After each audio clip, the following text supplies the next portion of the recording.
ما يفعل الله بعذابكم إن شكرتم وآمنتم وكان الله شاكرا عليما.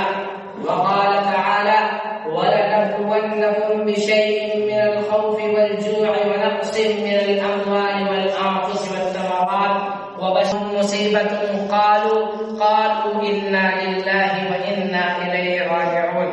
محترم صدر انجمن اور میرے عزیز ساتھیوں، آج کے اس ہفتہ واری انجمن میں جس موضوع کے تحت گفتگو کرنا چاہتا ہوں وہ ہے عذاب الہی اور آزمائش۔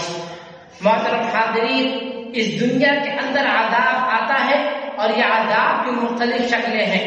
یہ عذاب زلزلے کی شکل میں بھی آتا ہے، یہ عذاب آندھی اور طوفان کی شکل میں بھی آتا ہے، یہ عذاب تیز تند ہوا کی شکل میں بھی آتا ہے، یہ عذاب پانی کی سیلاب کی شکل میں بھی آتا ہے اور یہ عذاب بیماری کی شکل میں بھی آتا ہے۔ اسی طریقے سے اس دنیا کے اندر آزمائشیں بھی آتی ہیں۔ یہ آزمائش ہر انسان پر آتی ہے، یہ آزمائش چھوٹے پر بھی آتی ہے، بڑے پر بھی آتی ہے، یہ آزمائش مسلمانوں پر بھی آتی ہے اور غیر مسلموں پر بھی آتی ہے، یہ آزمائش مردوں پر بھی آتی ہے، یہ آزمائش عورتوں پر بھی آتی ہے، یہ آزمائش اللہ تبارک و تعالیٰ کے فرما بردار بندوں پر بھی آتی ہے اور یہ آزمائش اللہ تبارک و تعالیٰ کے نافرمانوں پر بھی آتی ہے۔ بعض آزمائشوں کا تعلق انسان کے گھر سے ہوتا ہے، بیوی بد اخلاق ہوتی ہے، بچے بد اخلاق ہوتے ہیں، بیوی اپنے شوہر کی نافرمان ہوتی ہے، بچے اپنے والدین کے نافرمان ہوتے ہیں۔ اسی طریقے سے بعض آزمائشوں کا تعلق انسان کے جسم سے ہوتا ہے۔ اللہ نہ کرے کہ کوئی بیماری انسان کا پیچھا پکڑ لے تو زندگی بھر اس کا پیچھا نہیں چھوڑتی ہے۔ جیسا کہ قرآن مجید کے اندر اللہ تبارک و تعالیٰ نے مختلف آزمائشوں کا ذکر کرتے ہوئے فرمایا: وَلَنَبْلُوَنَّكُمْ بِشَيْءٍ مِّنَ الْخَوْفِ وَالْجُوعِ وَنَقْصٍ مِّنَ الْأَمْوَالِ وَالْأَنفُسِ وَالثَّمَرَاتِ۔ ہم تمہیں ضرور بھی ضرور آزمائیں گے، ہم ضرور بھی ضرور تمہاری آزمائش کریں گے، ہم ضرور بھی ضرور تمہیں آزمائش سے دوچار کریں گے۔ من الخوف، خوف کے ذریعے آزمائیں گے، تمہارے دلوں کے اندر ہم دشمن کا خوف پیدا کر دیں گے۔ والجوع، بھوک کے ذریعے آزمائیں گے۔ ونقص من الاموال، مال اور جان کے ذریعے آزمائیں گے۔ والثمرات، اور پھلوں میں کمی کر کے آزمائیں گے۔ وبشر الصابرین، اور آپ ان مصیبتوں میں صبر کرنے والوں کو خوشخبری سنا دیجیے۔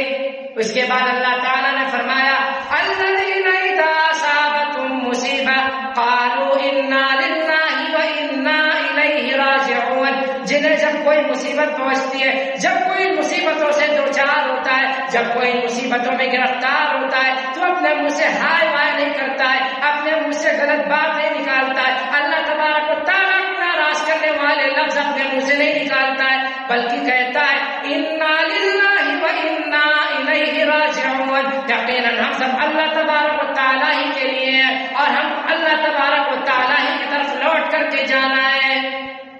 اسی طریقے سے رہا عذاب کا معاملہ کہ عذاب اس دنیا کے اندر آتا ہے تو مختلف شکلوں میں آتا ہے۔ قرآن مجید کے اندر اللہ تبارک و تعالیٰ نے مختلف قوموں کے واقعات بیان کیے ہیں جن پر اللہ تبارک و تعالیٰ نے اپنا عذاب نازل کیا۔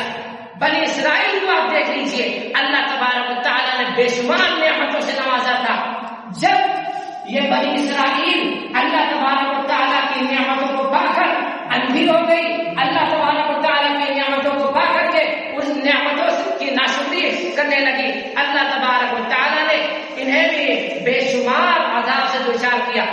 اٹھائیے 9واں پارہ سورۃ الاعراف کے اندر اللہ تبارک و تعالیٰ نے فرمایا: فَأَرْسَلْنَا عَلَيْهِمُ الطُّوفَانَ وَالْجَرَادَ وَالْقُمَّلَ وَالضَّفَادِعَ وَالدَّمَ آيَاتٍ مُفَصَّلَاتٍ۔